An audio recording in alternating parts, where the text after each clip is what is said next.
Hello from Skyport IT. This is Dan Marcellus here to give you an overview of our breach prevention platform, which really is to help you kind of think like a hacker. So we're going to have a little introduction onto social engineering, take a quick look at a very kind of simple how to spot threats, talk about those a little bit, and then go over the breach prevention platform that you'll be using.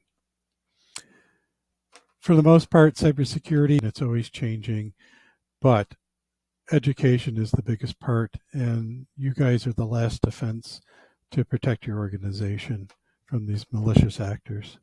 There's kind of a lot of different mindsets for why people do what they do. Places like Anonymous are typically doing that's social justice type of hacking and such, but a lot of it has to do with just getting your data.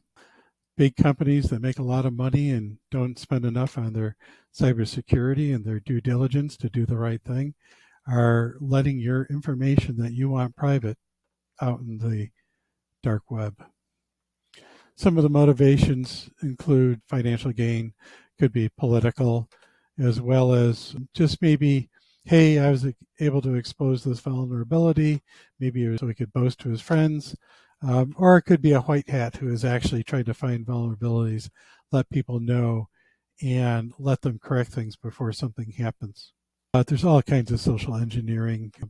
The one you hear the most about is probably phishing, but the concept is it's not always just coming in from email. It can be a hybrid attack, which could include a phishing email, can include a follow-up call, can even include a visit, all to try to make you trust that person who is not really who they say they are.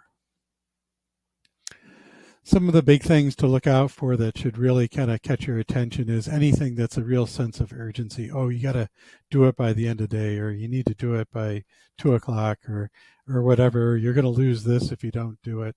That is a very typical thing to do. You're busy, catches you off guard. Oh, you want to take care of it quick so you can get back to work. That's kind of the scenario that you typically run into. Also look for inconsistencies.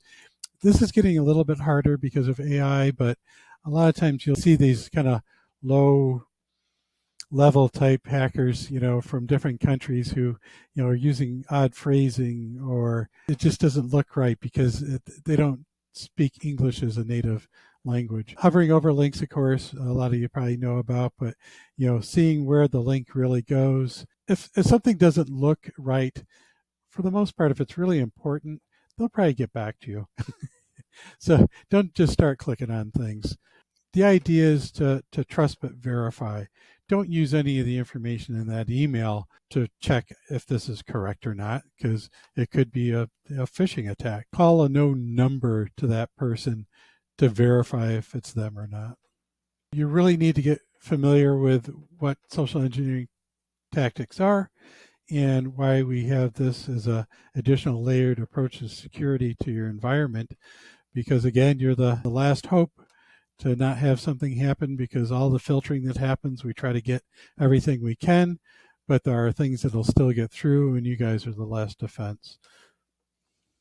A quick example of someone who lost, I think it was roughly 130 grand due to an email interjection. So basically the background is the CEO's email got hacked, or it was being monitored by the hackers looking for those deals, those things that would require money passing, POs, past due payments, any terms that they'd be looking for that they would go, oh, let's take a look at this and see if we can interject themselves.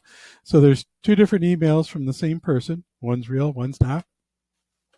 Turns out that the one on the right is from the actual person.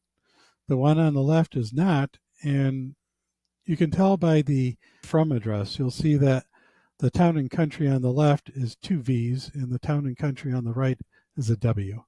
So the hackers actually registered that domain so they could start looking like this person and interjecting the email through these breached accounts. The other thing they did, unfortunately, is the person who got this email said, oh, I better call and make sure this is legit. Well, unfortunately, they called the number at the bottom on the one on the left, which was actually the hacker, who answered and said, yes, this is all appropriate, and here's the account numbers to send the money to. So Trust but verify, but you also need to make sure that you're using good information for who you're trying to contact. And even if it is a true email address, if it's being hacked, hackers can make it look like you would be conversing with that person, but they're interjecting and they're not letting that person seeing these conversations. And it could actually be a correct email, but you need to call the actual person with a known good number to verify that it's actually them. How do you stay safe? Well, there's many things. Password management. Having long passwords is the key. Please stop using summer 2024 if that's what your plans are. Two-factor authentication is very important these days, especially if you don't have good passwords. You need to also continue education on how hackers are trying to trick you. So the breach prevention platform, in a quick overview, is a central security repository for your management where they can put their security related information for IT. Dark web monitoring, looking for account breaches for anything using your email addresses out on the web. Security policies and acknowledgement, that's where you guys read the policies that your organization has published and you acknowledge them.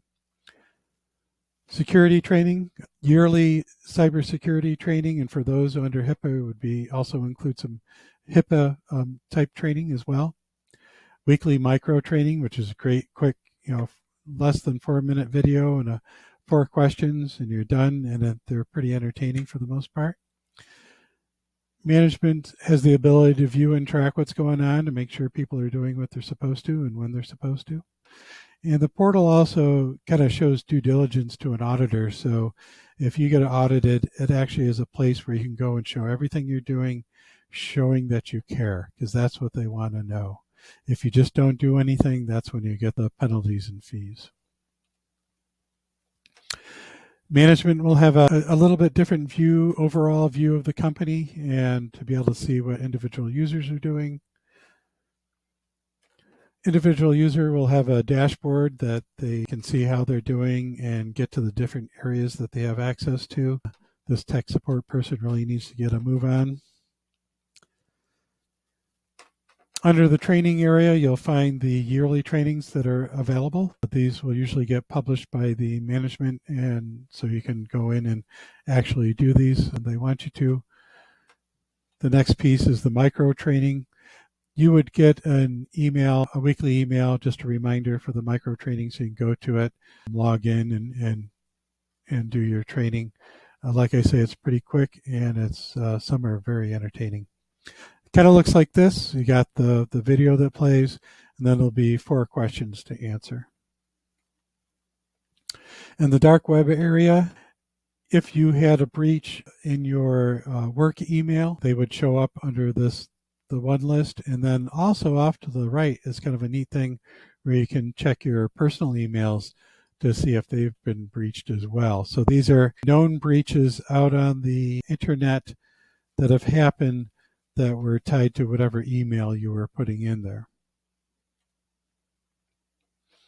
There's also a newsletter section. Once a month, you'll get a little reminder of a newsletter that comes out. It's always good information. You can share that information as well, which is kind of handy. Here's where the policies and acknowledgement piece comes in, where your organization will have your policies up here. There are predefined ones already. And what you'll do is you can download to read, and you would acknowledge that you have read these in this area. That's it for the kickoff for this system. So management will let you know when this is coming. There are a few things here if you're interested in additional information as far as our blogs that have a lot of really good information in them. And lastly, I'll share this little video that is just a clip from our SonicWall Attack Center, just kind of showing that these things are happening constantly all the time. And your organization is getting hit constantly from the outside, trying to find a way in, and not only just directly trying to find a vulnerability in your firewall, let's say, but also sending you those phishing emails to try to get you to click something so they continue their work and make some money. I appreciate your time. Thank you.